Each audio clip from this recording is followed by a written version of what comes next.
नमस्कार सर्वांना, स्वागत आहे तुमचं पुन्हा एकदा प्रणित किचनमध्ये आणि त्यासोबत मकर संक्रांतीच्या सर्वांना खूप खूप शुभेच्छा। आज मकर संक्रांती विशेष मी थाळी बनवलेली आहे। त्याच्यामध्ये मी पहिल्यांदा तुम्हाला खीरची रेसिपी दाखवते। चला तर मग आपण रेसिपी पाहूयात। एका पातेल्यामध्ये थोडंसं दूध ॲड करायचं आहे। मी एक अर्धा लिटर दूध घेतलेलं आहे, त्याला व्यवस्थित असं गरम करून घेणार आहोत।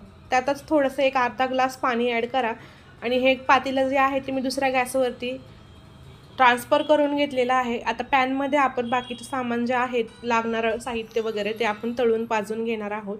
तर पॅनमध्ये 1 चम्मच तूप ॲड करायचं आहे आणि त्याच्यामध्ये मी थोडेसे ड्रायफ्रूट टाकलेले आहेत, बदाम, काजू, चारोळी आणि थोडेसे मनुके आहेत, बारीक कट करून घेतले त्यांना मी व्यवस्थित असं 1-2 मिनिट व्यवस्थित असं त्यांना परतून घ्यायचं आहे। बघू शकता कसं मस्त असं परतून झालेलं आहे। आता याला एका प्लेटमध्ये आपण ट्रान्सफर करून घेणार आहोत। व्यवस्थित असं सगळं काढून घ्यायचं आहे। त्यानंतर आपण त्याच तव्यामध्ये थोडंसं 1 वाटी मखाना टाकणार आहोत। तुमच्याकडे असेल तर तुम्ही त्याला टाकू शकता, नाही तर स्किप करून टाका। 1 मिनिटभर व्यवस्थित असं परतून घ्यायचं आहे। मखाने खूप चांगले असतात शरीरासाठी, त्याच्यामुळे मी लहान बाळाला देते त्याची खीर बनवून, म्हणून माझ्याकडे आहेत ते। तुमच्याकडे असतील तर टाका, नसेल तर राहू द्यात। आता त्याच पॅनमध्ये 1-2 चम्मच आपल्याला पुन्हा तूप ॲड करायचं।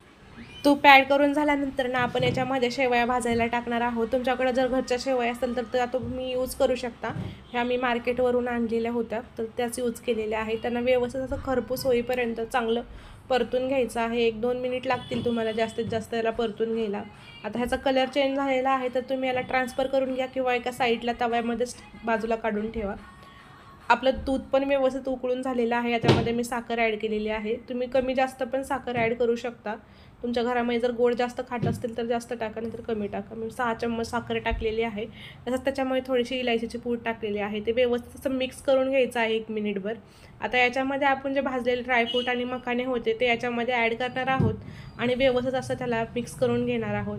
चमच्याच्या साहाय्याने 1 मिनिट व्यवस्थित त्याला मिक्स करून घ्यायचं आहे आणि आपण ज्या व्यवस्थित भाजून घेतलेल्या, तळून घेतलेल्या ज्या शेवया होत्या ना, त्या पण याच्यामध्ये ॲड करून घेणार आहोत आणि त्याला 1 मिनिट पुन्हा हलवून घ्यायचं आहे व्यवस्थित असं। आणि तुम्ही जास्त म्हणजे मंद फ्लेमवरतीच त्याला शिजवून घ्यायचं आहे। 5 मिनिट लागतील जास्तीत जास्त त्याला शिजवून घ्यायला। 5 मिनिटानंतर आपल्या शेवयाची खीर व्यवस्थित शिजलेली दिसत आहे। तर तुम्हाला असं वाटत असेल की ही जराशी पातळ दिसत आहे, तर ही पातळ वगैरे नाही आहे। ती थंड थोडीशी झाली ना, त्यानंतर व्यवस्थित अशी घट्ट होते। त्याच्यामुळे तुम्ही अशीच बनवा। जर तुम्हाला अजून घट्ट करायची तर तुमची चॉईस आहे, ती घट्ट करायची असेल तर घट्ट करू शकता। बघू शकता कशी मस्त दिसत आहे। हा व्हिडिओ तुम्हाला खीरचा आवडला असेल तर माझ्या चॅनलला लाईक, शेअर आणि सबस्क्राईब करत राहा। मी तुमच्यासाठी खूप छान छान अजून व्हिडिओ घेऊन येत जाईल।